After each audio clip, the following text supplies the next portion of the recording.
Abre tus brazos para conquistar las promesas que Jesús nos da.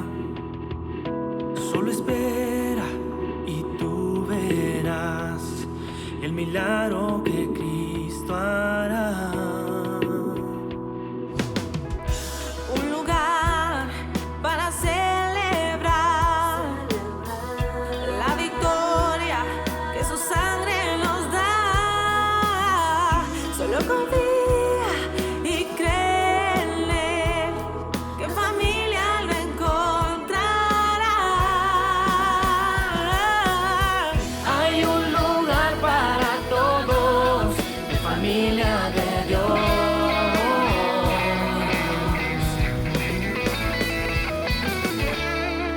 Familia de Dios.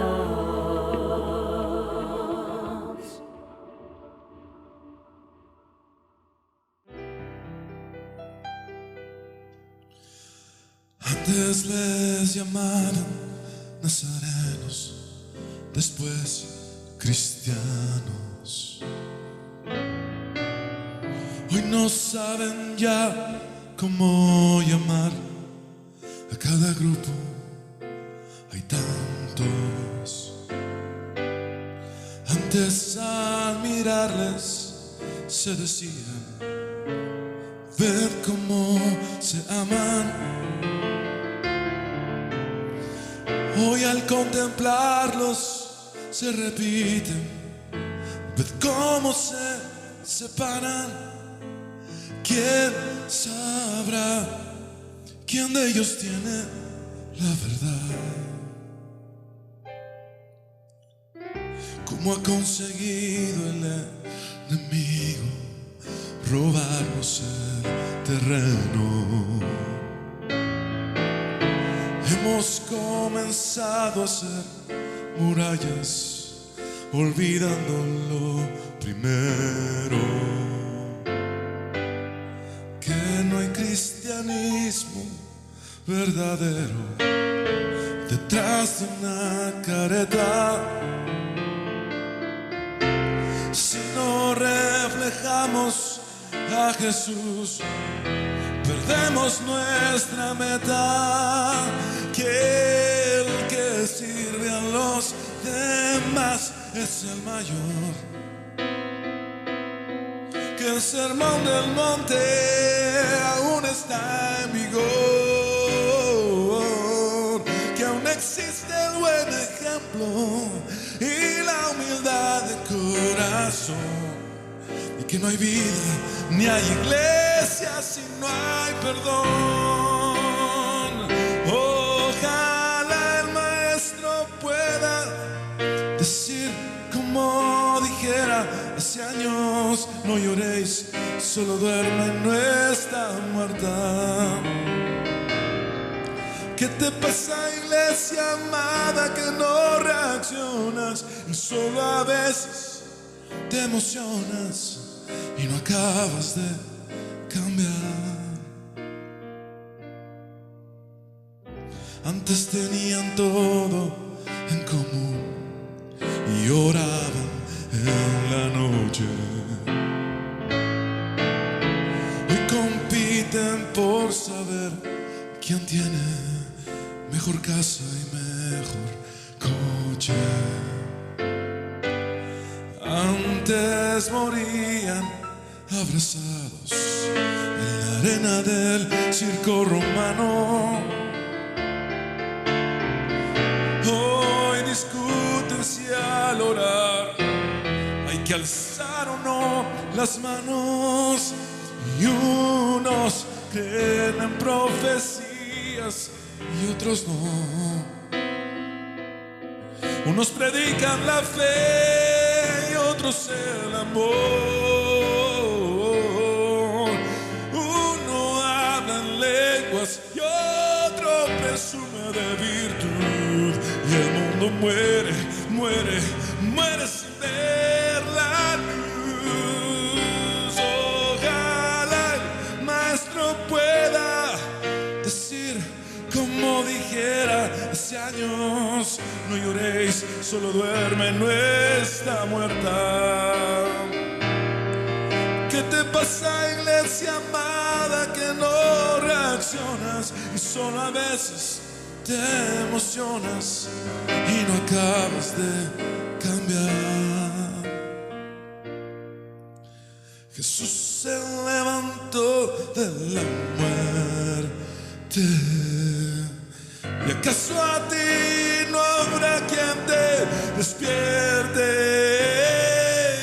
Ojalá el maestro pueda decir como dijera hace años: no lloréis, solo duerme, no está muerta.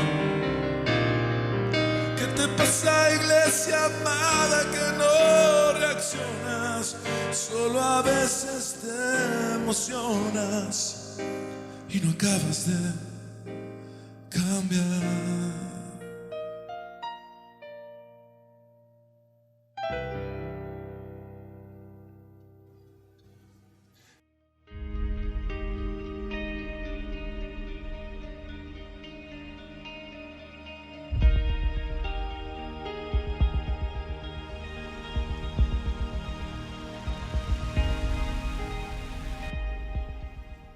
En la primera parte de nuestra serie estudiamos la maravillosa visión que Juan tuvo del deslumbrante Cristo glorificado,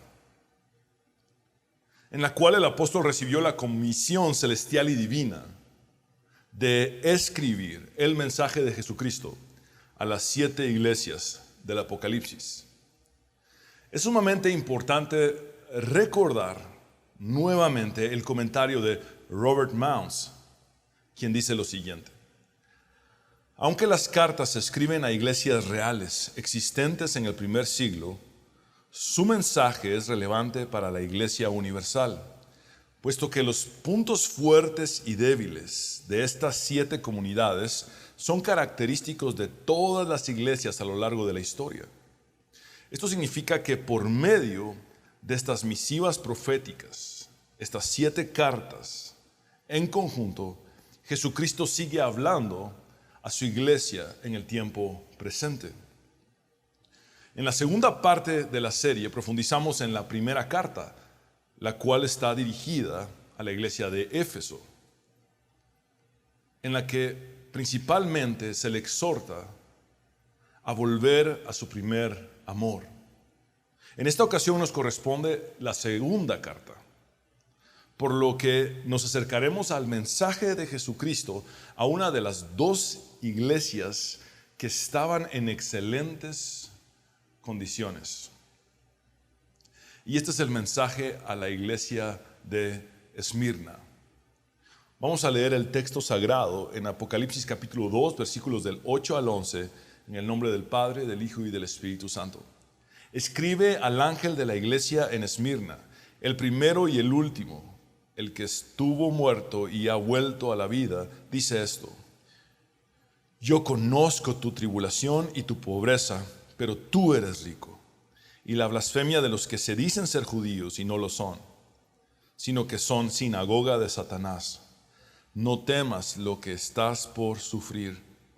Yo te digo que el diablo echará a algunos de ustedes en la cárcel para que sean probados, y tendrán tribulación por 10 días.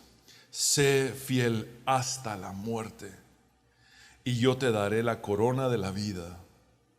El que tiene oído, oiga lo que el Espíritu dice a las iglesias. El vencedor no sufrirá daño de la muerte segunda. Entre las 7 iglesias mencionadas en Apocalipsis capítulos 2 y 3, solamente Esmirna y Filadelfia no recibieron crítica ni desaprobación alguna de parte de nuestro Señor Jesucristo. El Señor no dijo nada negativo de estas 2 iglesias. Esmirna es la única de las 7 ciudades mencionadas en estos 2 capítulos que aún existe en el presente y sigue floreciendo. Esta ahora se llama Izmir y es la 3ª ciudad más importante de la Turquía actual. Cuando Juan escribió el Apocalipsis, Esmirna era una de las ciudades principales del Imperio Romano en Asia Menor. Y estaba ubicada a unos 56 kilómetros de distancia de Éfeso. La ciudad de Esmirna, por su ubicación, era precisamente la segunda parada que un mensajero realizaría haciendo un recorrido de forma de media luna, haciendo una media luna geográfica más bien, y con el destino de visitar las 7 iglesias. En el primer siglo, Esmirna tenía una población aproximada de unos 200,000 habitantes, quizá unos 50,000 menos que Éfeso. Para algunos eruditos, Esmirna era la primera ciudad de Asia Menor en belleza y también en tamaño. Esmirna era una próspera ciudad portuaria que tenía lazos políticos muy fuertes con Roma, ya que esta fue aliada de los romanos en una etapa inicial, antes de que Roma ascendiera al poder. Años antes de que se estableciera el Imperio Romano. Por consiguiente, en los tiempos del Nuevo Testamento, Roma seguía recompensando la lealtad histórica de la ciudad de Esmirna. Esmirna fue la primera ciudad en construir un templo a la diosa Roma, en el año 195 a.C. Al parecer, los esmirnios fueron los pioneros y precursores del culto al emperador romano. Aun cuando algunos de los primeros emperadores no estuvieron de acuerdo con que se les rindiera culto, el pueblo continuó dándole fuerza a esta idea hasta que se llegó a considerar oficialmente que el emperador era divino y debía ser adorado por ley. Hacia el año 26 después de Cristo, la ciudad ya era considerada como guardiana del templo en el que se rendía culto al emperador. Además tenía templos o santuarios para adorar a Afrodita, Apolo, Artemisa, Cibeles, Dionisio, Tique y Zeus.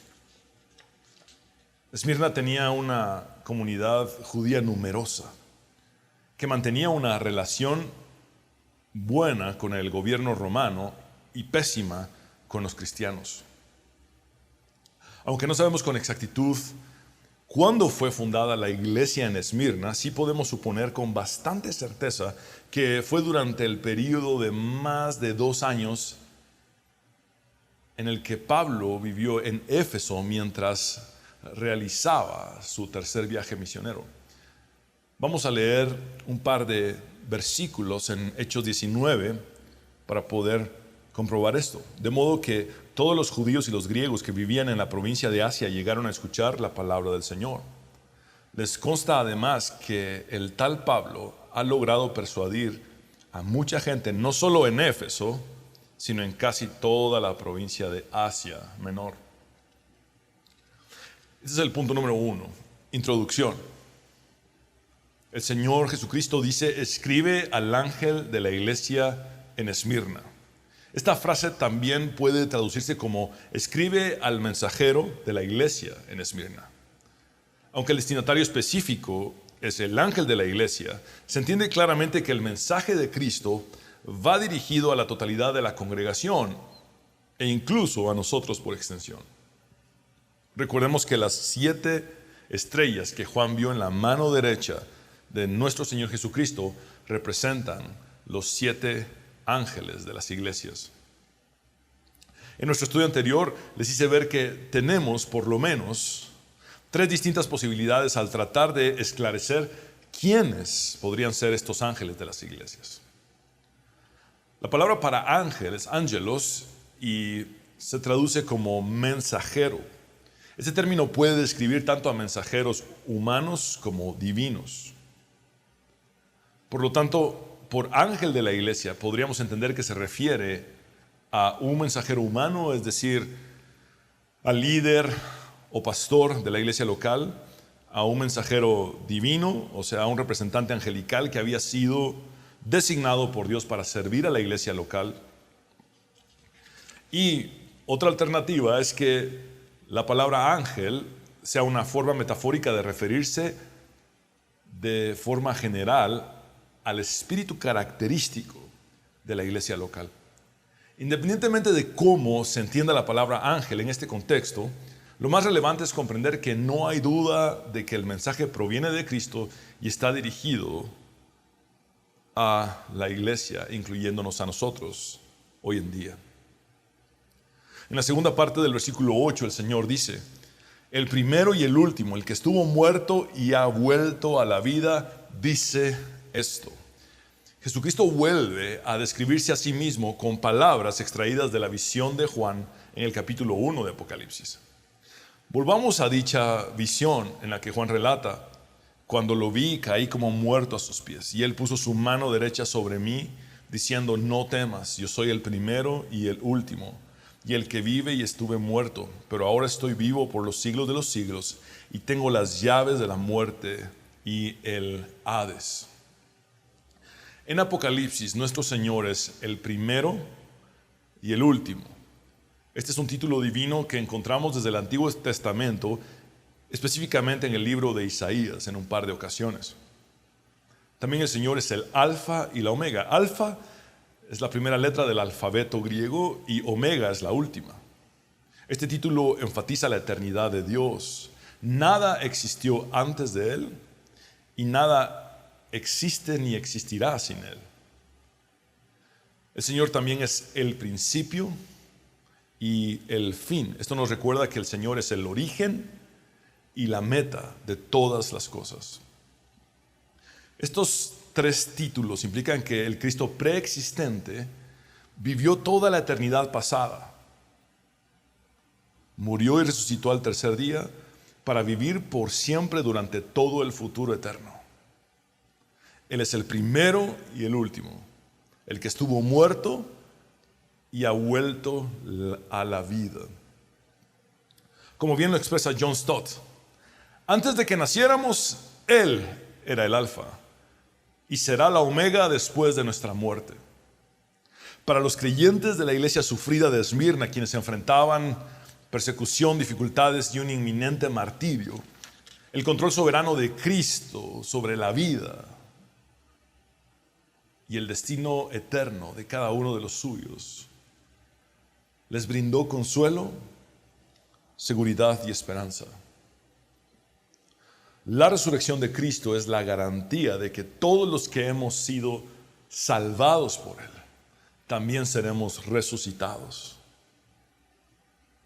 No debemos pasar por alto que la belleza de la ciudad de Esmirna era la belleza de lo que en cierto sentido fue una resurrección urbana. 700 años antes de que Juan escribiera el Apocalipsis, la ciudad de Esmirna había sido destruida y había permanecido en ruinas durante 3 siglos. Es decir, la ciudad de los días de Juan llevaba unos 400 años de haber vuelto a la vida, después de haber estado muerta por alrededor de 300 años. La resurrección sería también la experiencia de la iglesia, cuya perspectiva inmediata era de padecimientos y muerte. En efecto, el término Esmirna significa amarga y se relaciona con la palabra mirra. La mirra es una resina aromática que, entre otros usos, se utiliza para embalsamar cadáveres. Todo esto conlleva lecciones relevantes para nosotros en nuestro contexto actual, ya que como cristianos vivimos en una relativa facilidad, especialmente en países como el nuestro, Guatemala, en los que aún gozamos de la libertad de culto. Debemos reconocer responsablemente que algunas veces hemos manifestado síntomas de delirios de persecución que solamente evidencian nuestra ignorancia de lo que implicó la verdadera persecución de la iglesia a lo largo de la historia.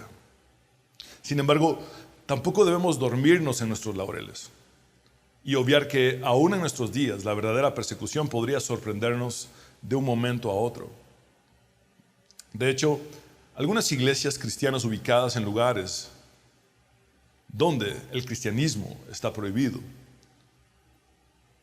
y el evangelismo es penado con cárcel y hasta muerte, han tenido que aprender a vivir con la misma perspectiva de persecución que experimentó la iglesia de Esmirna en aquel primer siglo. Lo cierto es que tarde o temprano, la hostilidad que ya es una realidad en el presente irá aumentando cada vez más y más. El punto número 2 es el diagnóstico. Jesucristo, el omnisciente, el que anda entre sus iglesias y las conoce, dice: yo conozco tu tribulación. Por favor, repitan conmigo: tribulación. Es la palabra griega thlipsis. También puede traducirse como aflicción, angustia, opresión o sufrimiento. Y tiene el sentido de enfrentar problemas graves que provocan una carga tan pesada que aplasta. En su conocimiento ilimitado, el Señor continúa diciendo: y yo conozco tu pobreza, pero tú eres rico. Cristo hace un evidente contraste directo entre la iglesia de Esmirna y la iglesia de Laodicea. Mientras que a la iglesia de Esmirna le dice: yo conozco tu tribulación y tu pobreza, pero tú eres rico, a la iglesia de Laodicea le dice en Apocalipsis 3:17: porque dices, soy rico, me he enriquecido y de nada tengo necesidad, no sabes que eres un miserable y digno de lástima, y pobre, ciego y desnudo. La iglesia de Esmirna era pobre materialmente, pero rica espiritualmente. La iglesia de Laodicea era rica materialmente, pero pobre espiritualmente. Los cristianos esmirnios experimentaron varios tipos de persecución. Y una de estas fue la persecución económica. Cuando las ciudades tenían grandes concentraciones de artesanos y obreros, se establecían gremios o sindicatos comerciales. Estos grupos a menudo requerían que sus miembros participaran en ciertas actividades paganas para complacer al Imperio Romano.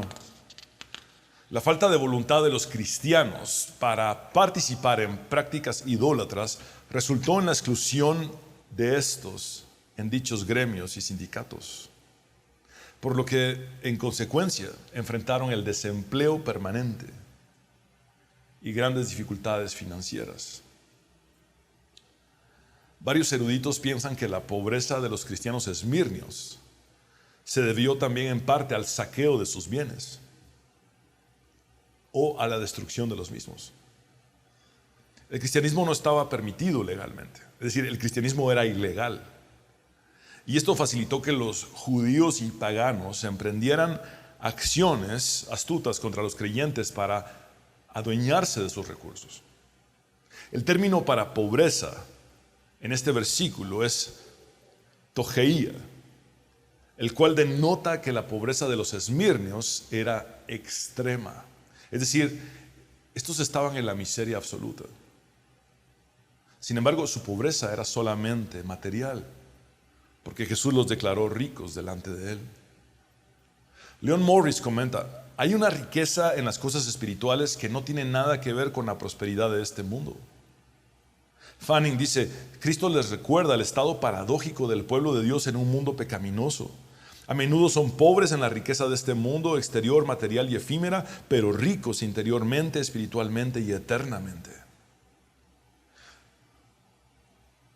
En la primera carta que se escribió del Nuevo Testamento, el pastor Santiago escribe: amados hermanos míos, escuchen esto. ¿Acaso no ha escogido Dios a los pobres de este mundo para que sean ricos en fe y herederos del reino que Él ha prometido a los que lo aman? El Cristo glorificado prosigue diciendo: y yo conozco la blasfemia, difamación o acusación de los que se dicen ser judíos y no lo son, sino que son sinagoga de Satanás. Farrer comenta que mientras el ángel de Éfeso tiene problemas con algunos que se autoproclamaban apóstoles, el de Esmirna los tiene con otros que decían ser israelitas. Detrás de estos que se decían ser judíos estaba Satanás. Y Jesús afirmó que era el maligno y no Abraham, el padre espiritual de estos. El relato del Evangelio de Juan, que registra el debate de Jesús con los judíos sobre cuál era el verdadero valor de su ascendencia para ponerlos en una posición correcta con Dios, nos dice lo siguiente. Ellos, los judíos, le contestaron a Jesús: somos descendientes de Abraham. Para los judíos, este era un gran motivo de orgullo, y nunca hemos sido esclavos de nadie. ¿Cómo tú dices serán libres? Aunque estaban bajo el dominio de Roma, estos judíos insistían en que, siendo linaje de Abraham, eran hombres libres. Más adelante en la discusión, estos judíos afirmaron que su padre era Dios. Y Jesús les dio una respuesta sumamente fuerte y tajante. En el versículo 44 de Juan 8, ustedes son de su padre el diablo y quieren hacer los deseos de su padre. Él fue un asesino desde el principio y no se ha mantenido en la verdad porque no hay verdad en él. Cuando habla mentira, habla de su propia naturaleza porque es mentiroso y el padre de la mentira. Juan también escribe en el Evangelio la profecía de Jesús acerca de lo que sucedería con los creyentes. En Juan capítulo 16, versículo 2 dice: ustedes serán expulsados de las sinagogas. Y llegará el momento en que cualquiera que los mate pensará que rinde un servicio a Dios. De hecho, Saulo de Tarso, posteriormente convertido al cristianismo y llamado Pablo, pensaba que le servía a Dios persiguiendo a la iglesia. Alrededor de 60 años después de que Jesús dijo estas palabras, esta profecía fue cumplida en la iglesia de Esmirna. Los creyentes ya no tenían acceso, aun cuando fueran judíos, a las sinagogas. Habían sido excomulgados. En Apocalipsis, Jesús dice que la sinagoga en la ciudad de Esmirna era de Satanás, porque ya no servía a los propósitos de Dios, sino a los del adversario. En otras palabras, su asamblea no reunía al pueblo de Dios, sino al de Satanás, quien en el Apocalipsis es el acusador de los hermanos. En dicha sinagoga se fraguaban los planes diabólicos para destruir a los cristianos. Estos que decían ser judíos eran el pueblo de Dios racialmente, pero no realmente, porque habían rechazado al Mesías y se encontraban persiguiendo a la iglesia. Pablo lo explica de la siguiente manera en Romanos 2:28. Dice: porque no es judío el que lo es exteriormente, ni la circuncisión es la externa, en la carne, pues es judío el que lo es interiormente. Y la circuncisión es la del corazón, por el espíritu, no por la letra, la alabanza del cual no procede de los hombres, sino de Dios. Esa Esmirna, tristemente, el ejemplo del lugar en el que la comunidad judía local se convirtió en el principal enemigo de los cristianos. Quiero ubicarles un poco en el contexto histórico. Los judíos estaban exentos de adorar al emperador romano. Es decir, para los judíos era legal no adorar al emperador romano. Y esto era porque el judaísmo era tolerado por el imperio como una antigua religión monoteísta. Durante la mayor parte del primer siglo, se entendía el cristianismo como una rama del judaísmo. Esto resultó en cierta protección para los cristianos. Sin embargo, con las persecuciones bajo Nerón a mediados de los años 60, las autoridades romanas empezaron a ver al cristianismo como una nueva religión que era inaceptable. Para que podamos entender las proporciones de esta persecución de los judíos contra los cristianos, Witherington señala que, según una estimación, la población total del Imperio Romano a finales del primer siglo era de 60 millones, de los cuales 5 millones eran judíos y 50,000 eran cristianos. Les repito esta cifra. En todo el Imperio Romano había 5 millones de judíos y 50,000 cristianos a finales del primer siglo, en el tiempo en el que creemos que Juan escribió el Apocalipsis. En otras palabras, por cada cristiano habría alrededor de 100 judíos.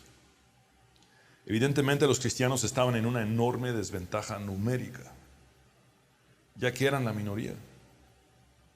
Hubo varias razones por las que los acusadores judíos estuvieron motivados para lograr que Roma estuviera en contra de los creyentes aún más. Los cristianos eran vistos como personas que distorsionaban la ley judía. Y al confesar a Jesús como el Mesías divino, se les señalaba de cometer blasfemia. Los judíos acusaban a los cristianos de ateísmo por no adorar al emperador ni a las deidades paganas, y de deslealtad y traición a Roma, entre muchas otras cosas. Un ejemplo de esta hostilidad sufrida es el asesinato de Policarpo, quien fue discípulo directo de Juan y más tarde se desempeñó como obispo de la iglesia en Esmirna. Policarpo fue martirizado alrededor del año 156 después de Cristo. El relato de su muerte, conocido como el martirio de Policarpo, proporciona el registro escrito más antiguo de un martirio fuera del Nuevo Testamento. Allí se nos dice que el procónsul trató de persuadir a Policarpo para que se retractara y maldijera a Cristo para salvar su vida. Pero Policarpo respondió: 86 años he sido su siervo y él no me ha hecho ningún mal. ¿Cómo puedo blasfemar contra mi rey que me salvó? Históricamente sabemos que los judíos abogaron para que la ejecución de Policarpo fuera adelantada. Y aunque era sábado y ellos tenían que guardar el día de reposo, prefirieron quebrantar el cuarto mandamiento recogiendo la leña para el fuego en el que Policarpo fue quemado. Debemos ser cuidadosos y saber que este pasaje bíblico de ninguna manera fomenta el antisemitismo. El odio a los judíos ha causado un gran daño a lo largo de la historia de la humanidad. Los cristianos somos llamados por Jesús a amar a nuestro prójimo y no a odiarlo.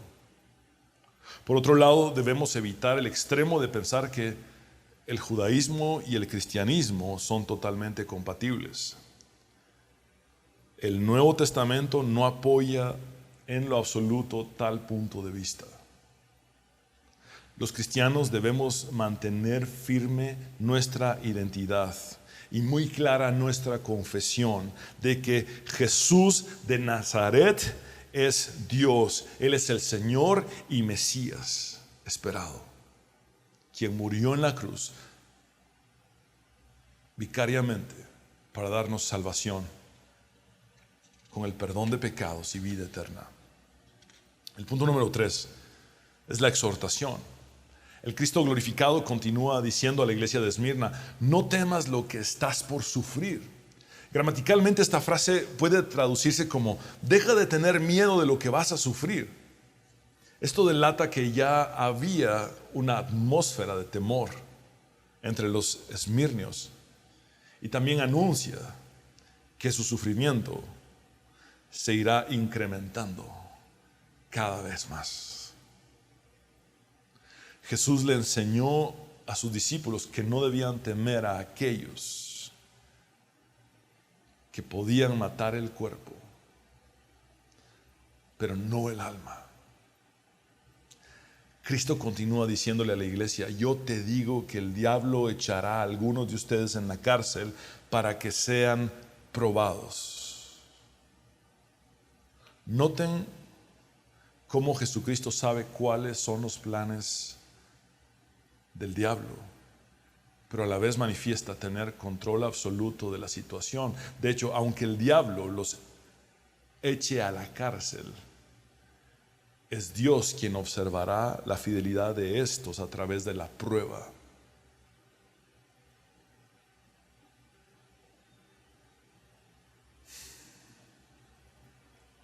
No es Satanás, sino Dios quien tiene la última palabra. Luego el Señor dice, y tendrán tribulación por 10 días. No se refiere a 10 días literales, sino a un número que simboliza una tribulación.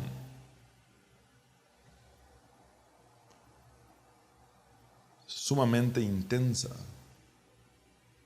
y completa, pero a la vez que sucederá solamente por un tiempo limitado. Llegaría ese día número 11 en el que la prueba habría pasado.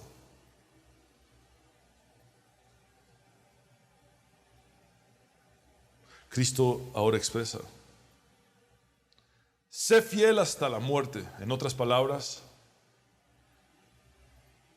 aunque el encarcelamiento de los esmirnios fuera por un tiempo limitado, Jesús también les advierte que varios de ellos terminarán siendo asesinados por su causa,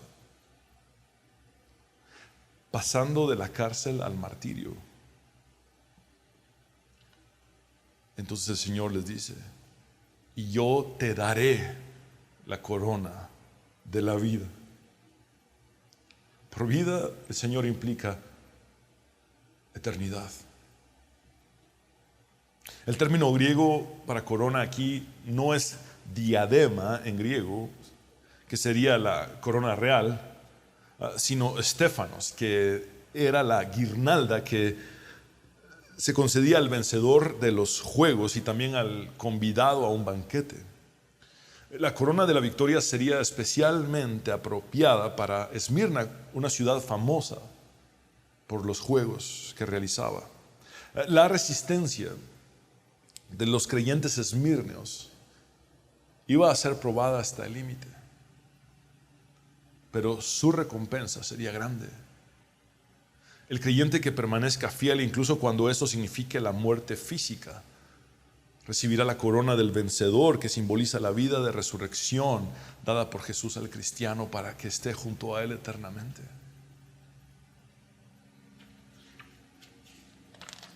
Wilcock expresa, el control de Dios no significa que a Satanás se le impida infligir dolor y daño. En ninguna parte del Nuevo Testamento promete libertad del sufrimiento en esta vida. De hecho, sin la cruz no habrá corona. Pero lo que Dios garantiza es que aunque la iglesia pueda sufrir, incluso la muerte del cuerpo, no sufrirá la muerte del alma. Pero ¿cuál es el propósito divino en el sufrimiento de los cristianos? Puede ser uno de estos 4. El sufrimiento puede deberse a disciplina. El Señor nos corrige. Pero también el sufrimiento puede deberse a prevención, como fue el aguijón en el caso de Pablo. También el sufrimiento puede deberse al aprendizaje de la obediencia. Y como el ejemplo perfecto de esto tenemos a Cristo en el Getsemaní. Dios nos quiere enseñar cómo obedecer. Entonces a veces permite que suframos para que hagamos su voluntad. También el sufrimiento puede deberse a que Dios anhela propiciar un mejor testimonio del Evangelio, y a través de nuestro dolor proclamamos a Cristo de manera más efectiva. En Romanos 8:18, Pablo dice, sin embargo, lo que ahora sufrimos no es nada comparado con la gloria que Él nos revelará más adelante. Punto número 4 y final. Es la conclusión de esta carta a la iglesia en Esmirna. El Señor dice, el que tiene oído, oiga lo que el Espíritu dice a las iglesias. Noten cómo la palabra iglesias está ahora en plural, es decir, aunque el mensaje va dirigido a la iglesia de Esmirna, es también para todas las iglesias, incluyéndonos a nosotros hoy en día. De igual manera, el mensaje de Jesucristo es el mensaje del Espíritu. El Señor dice, el vencedor no sufrirá daño de la muerte segunda. Debemos entender qué es la muerte segunda a la luz del libro de Apocalipsis.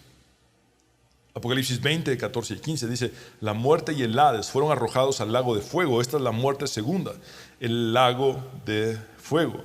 Y el que no se encontraba inscrito en el libro de la vida fue arrojado al lago de fuego. La muerte segunda significa separación permanente y total de Dios, castigo eterno y la negación de la vida eterna.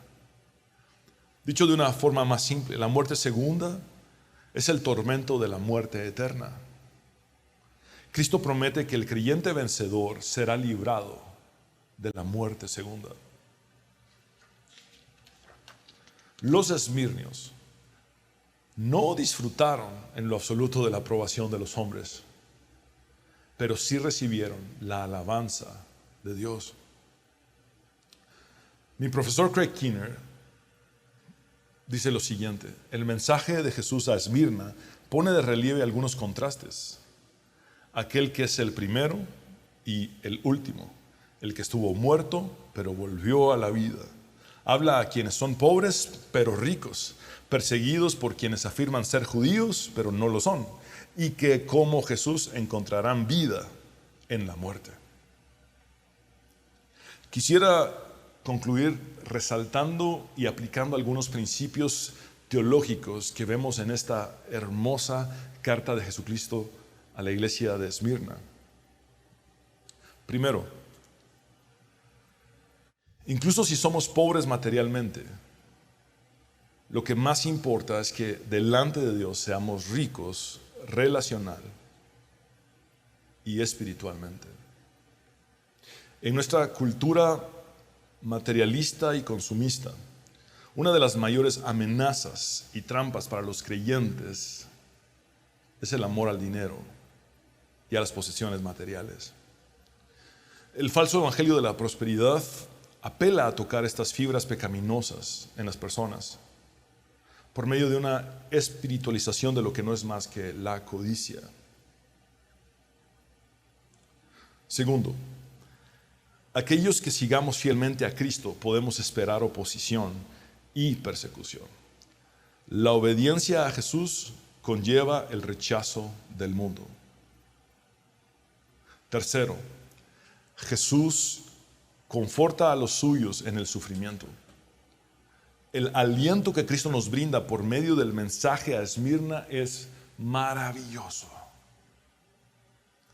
Él conoce y comprende nuestra situación difícil.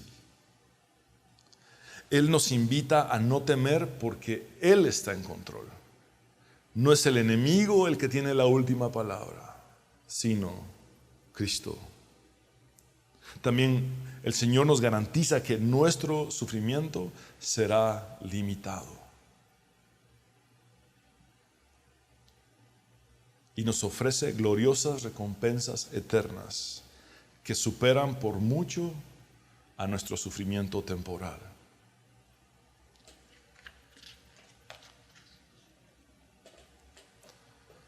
Termino citando a Duval y a Fanning respectivamente.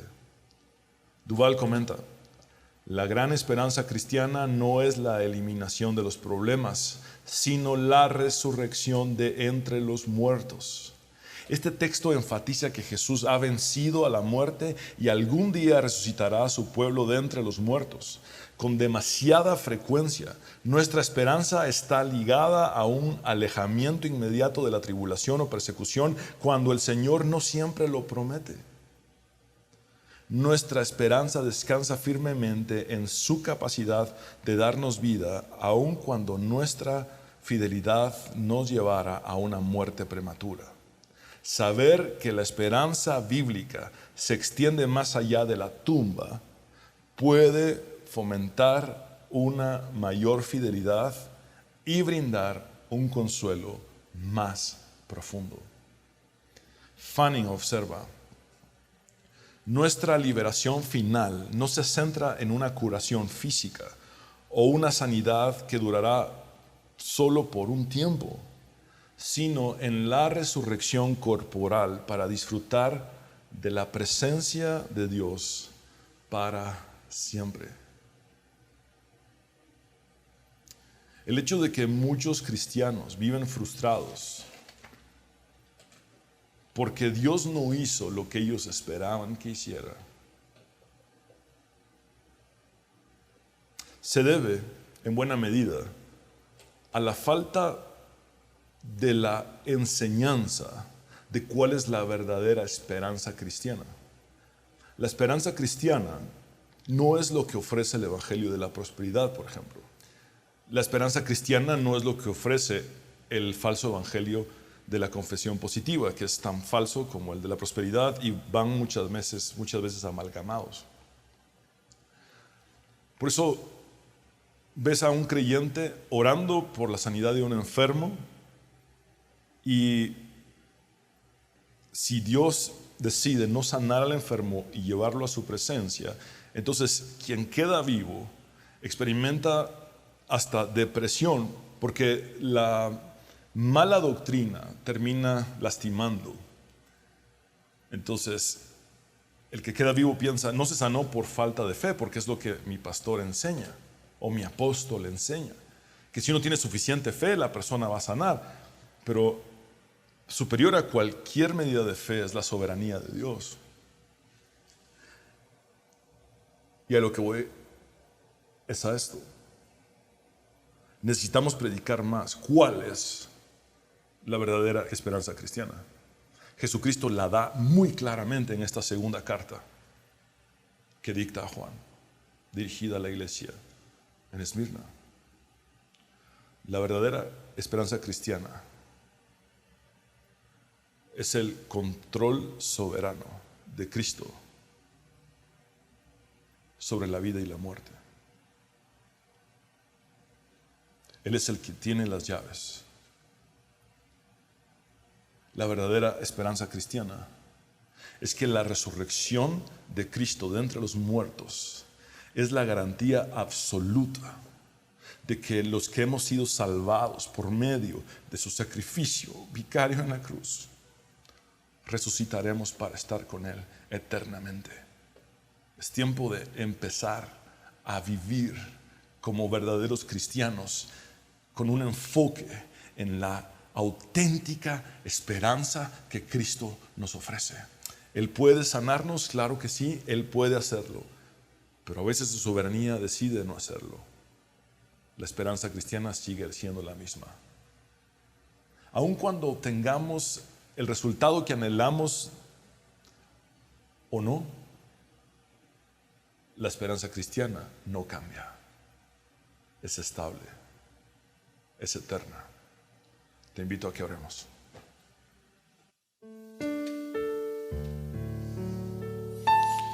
Señor, venimos delante de ti, agradeciéndote por este mensaje a la iglesia de Esmirna, que es también un mensaje para nosotros hoy.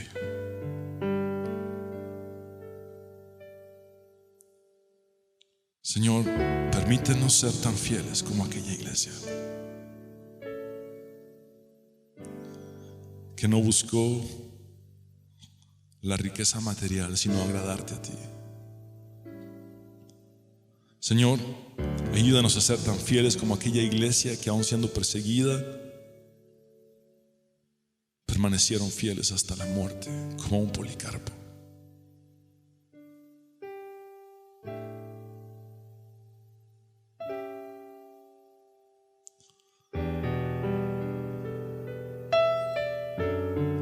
Confiamos en ti, Señor, y nos rendimos a ti.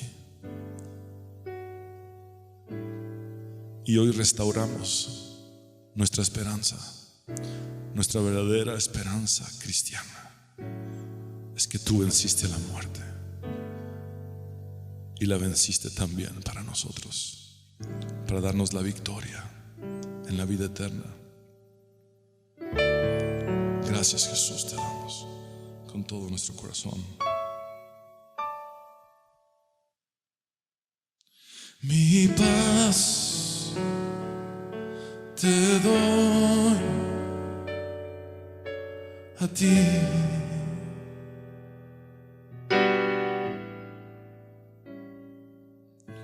Esa paz que el mundo no da.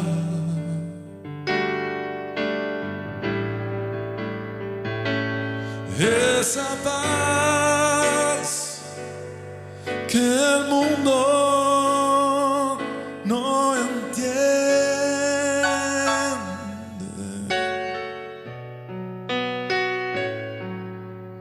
Es para ti.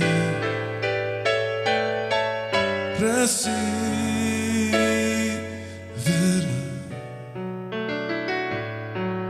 mi paz te doy a ti. Quiero hablar contigo, hombre y mujer, que necesitas entregar tu vida a Cristo. Haz esta oración de fe conmigo y dile a Jesús como nunca antes has hablado con Él. Dile: Señor Jesucristo, vengo a ti reconociendo que soy pecador, pero también, Señor, creyendo que tú moriste en la cruz para perdonar mis pecados y limpiarme de toda mi maldad. Creo en tu resurrección al tercer día. Sálvame, Jesús. En tu nombre, Señor, hemos orado. Amén y amén. Pecador, ven a Cristo Jesús.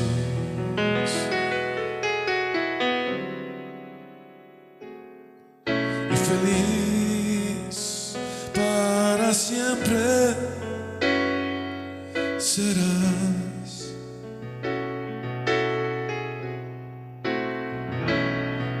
Que si tú me quisieras tener,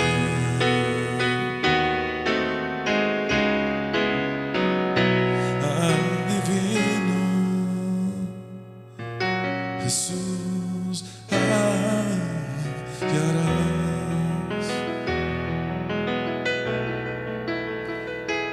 Ven a Él,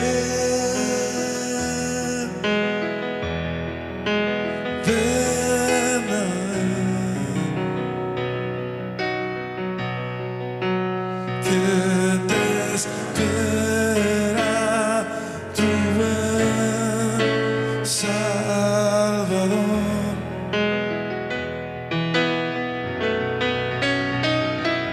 Ven a Él,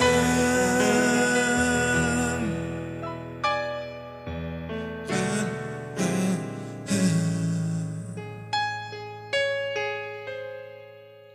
que te espera tu buen Salvador.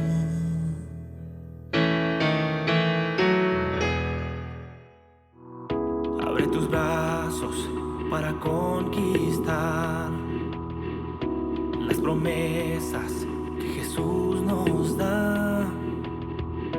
Solo espera y tú verás el milagro que Cristo hará. Un lugar para celebrar la victoria que su sangre nos da.